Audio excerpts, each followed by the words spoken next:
Hello mga stars, welcome back sa ating channel. So, may napansin ko naman na Reddit na, well, ito yung parang kina-call out tayo or parang sana may nag-call out na gusto niya sa tayo magko-call out sa kanya. Parang inutusan tayo na mag-call out. Pero ito, nakalagay dito kasi sabi niya, nakalagay yung title, sana may na-call out sa kanya na hindi maganda ang Reddit content. So, gusto ko siyang i-call out pero baka mabash ako. Mapansin ko mga content niya, mga nakaw. I mean, galing sa iba ang ideya. Walang sariling content. Wala na siyang maisip content. Okay, so, paano man, bakit mo nasabi yun na lahat na lahat na ng content. Anong gusto mo na i-content? Ang dami-dami na naiisip ng ganun. Sa buong mundo, di lang minsan nga nagka-travel. Sino bang unang nag-travel original na content? Ang dami nang gagawa ng ganun. Minsan nga nagka-travel content. Katulad yung pinost ko ng first episode or second episode, di ba? Nag-content ako nun tungkol sa dito ko sa Manawag, Baguio, di ba? Tapos sasabihin mo, ay, walang originality. Ganun din yung ginawa nyo nung isang content creator, di ba? Di ba na yan. Paano sabi, this is my daily content. Tapos yung iba naman, daily content, ganun din ginawa sa US, ginawa sa, sa ibang bansa, di ba? Tapos, walang originality. What? Ano bang gusto mo yung content ko? Tatayo ako? Hindi ko, wag naman ganun. Hindi naman, tapos, gagayahin ko ang Tokomi? Hindi pwede yun. Hindi naman yun. Kasi, meron kasing gumagawa ng mga ganyang mga content, dahil ganun din sila yun. Pero yun nga lang, kung sinasabi mo wala maisip o content, ano bang gusto mo yung content namin? Diba? That's, yan, branding, niche. Dapat niya, unique ang niche ang gusto mo? Hindi, mahirap yun, men. Mahirap ang dito. Kaya nga meron tayong, may nagpo-post ng ganun, is about, parang, ganun din, kung ano yung content niya, siya yun, di ba? Wala namang masama dun, di ba? Ito, tinitingnan ko yung mga comments niya dito, sabi daw, majority, ganyan si Ian Gasa nung nagnanako ng chismis sa Chika PH. Okay, so, ito naman sabi niya dito, hindi naman pag-may-ari ng Edwin. Actually, alam ko, nandito yan siya dati pa. Buti nga siya, pinapost niya yung mga referensya. Like, saan kinukuha, he makes good interaction sa mga podcast niya. Unlike dun sa nagpo-post ng TikTok sa FB, alamin na ako, pero don't give credits. They own it pa nga.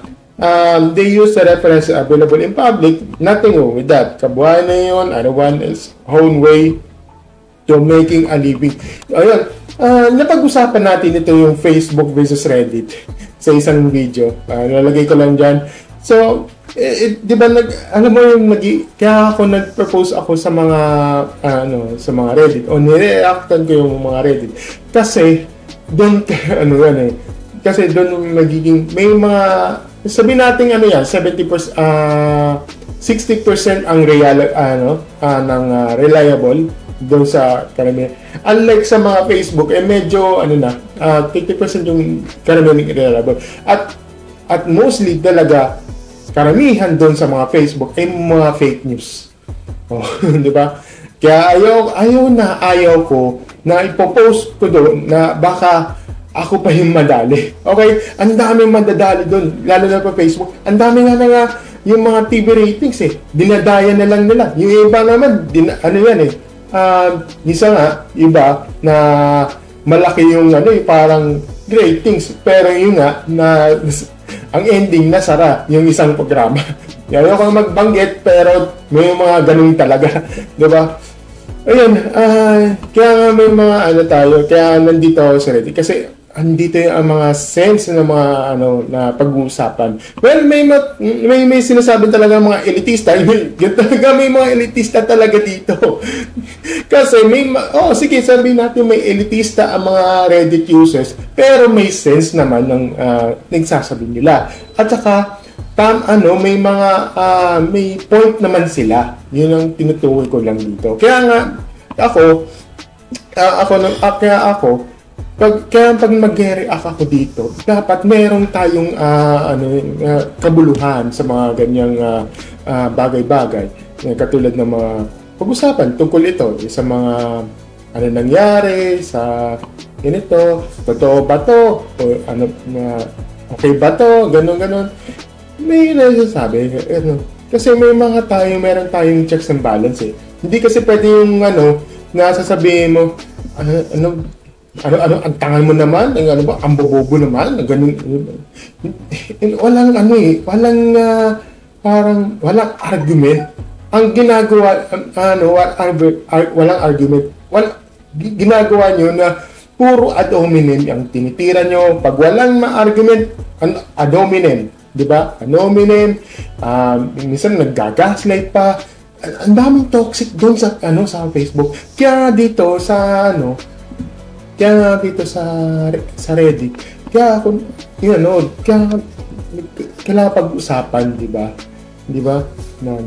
Tapos mayroon nga ng iba dun eh. Sabi doon, ang toxic naman doon sa Reddit. Mas okay pa yung Facebook, TikTok kasi mga sense.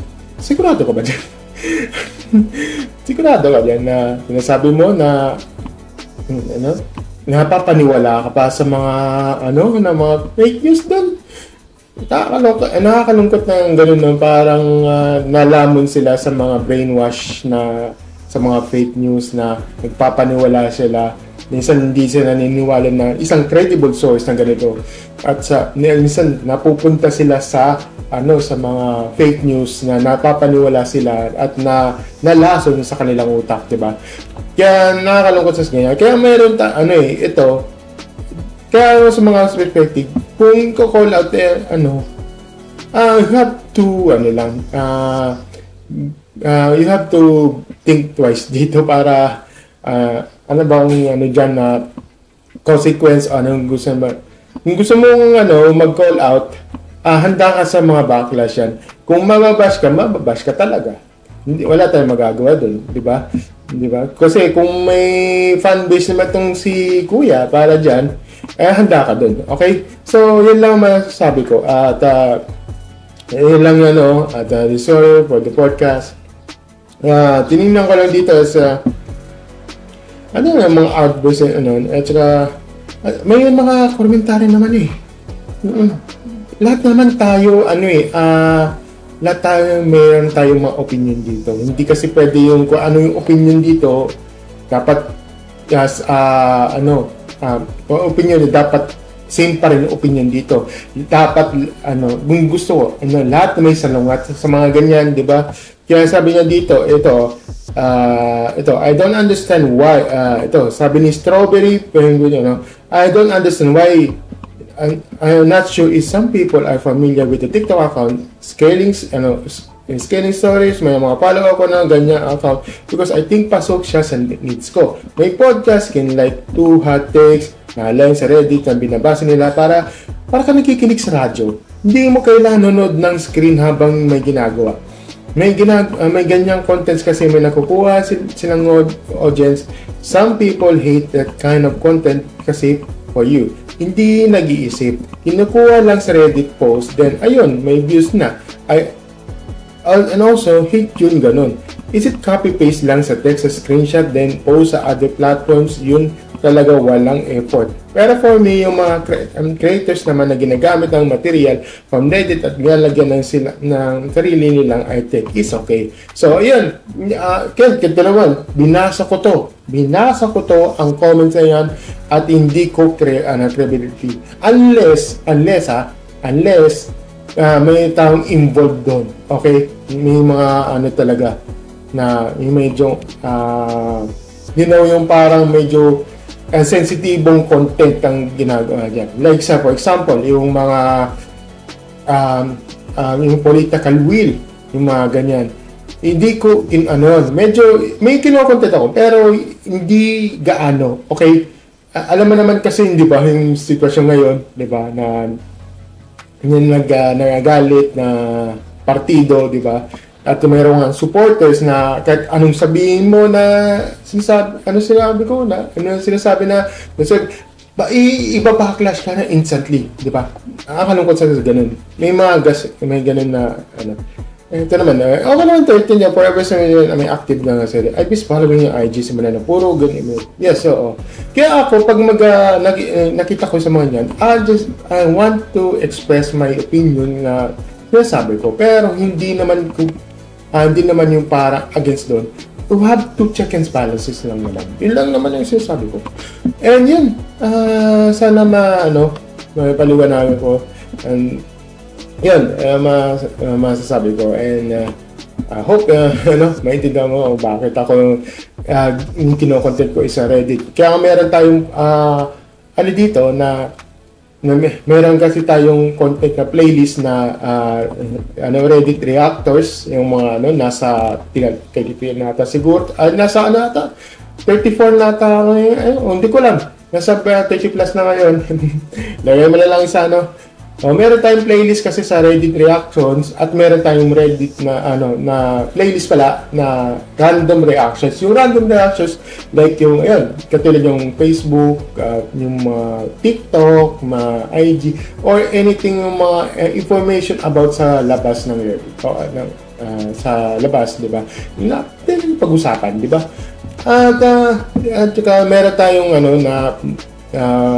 upcoming every Sunday naman yung every Sunday. O kaya may na-post ako dun sa playlist na meron tayong 3-part special ng aking travel vlog. Ang daming gumagawa nun, di ba? Gumagawa ng mag-travel ng travel. Pero sa akin, yun kasi yung pang-travel ko. Ginawa ko for the content.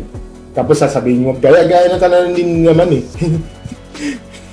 Ang daming gumagaya niyan sa totoo lang, di ba? Yun lang ang masasabi ko. Thank you and see you next video. Bye!